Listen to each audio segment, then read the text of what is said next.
Done with the checkup at hospital. So చెప్తాను, ఇంటికి వెళ్ళాక వివరాలు చెప్తా. అసలు ఈరోజు టైం లేక వీడియో కూడా తీయలేదు సరిగ్గా. రెగ్యులర్గా అలా 3 months నుంచి చెకప్స్ అవుతున్నాయి. హాస్పిటల్ వచ్చేసి సంతోషి మెటర్నిటీ హాస్పిటల్కి చెకప్కి వచ్చానమాట. This is 3rd month. So already నా ప్రీవియస్ వీడియోలో చూసారు కదా, నాకు హెల్త్ ఇష్యూ ఉంది.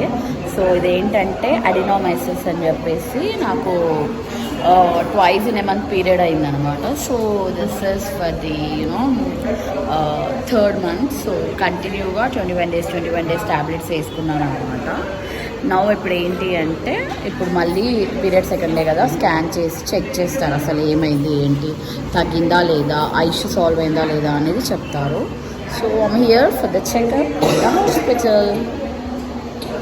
నేను హాస్పిటల్ ఉంటే మా ఆయన తగ్గుతున్నాడు. నా కోసమే వీణా గురించి డీటెయిల్స్ చెక్ చేస్తున్నాడు. బిజీగా ఫ్రీ టైం ఉందని చెప్పేసి ఇస్తున్నాను అనమాట. చెకప్కి ఇంకా టైం ఉంది, వరకు వెయిట్ చేస్తున్నా. సో ఇలా ఉంటుంది హాస్పిటల్ అనమాట.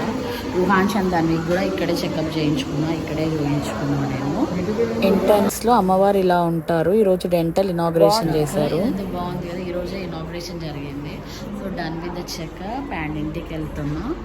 ఏంటంటే 3 months 21 days టాబ్లెట్ వేసుకున్నాను, ఇప్పుడు అయిపోయింది. సో నెక్స్ట్ ఈసారి నో టాబ్లెట్స్ అనమాట. టాబ్లెట్ లేకుండా నార్మల్గా అసలు ఎలా వస్తుంది పీరియడ్ చెక్ చేద్దాం. ఎందుకంటే ఇప్పుడు 3 months కంటిన్యూ టాబ్లెట్స్ వేసుకున్నాం కదా, టాబ్లెట్ లేకుండా పీరియడ్ ఎలా వస్తుందో చెక్ చేద్దాం అని డాక్టర్.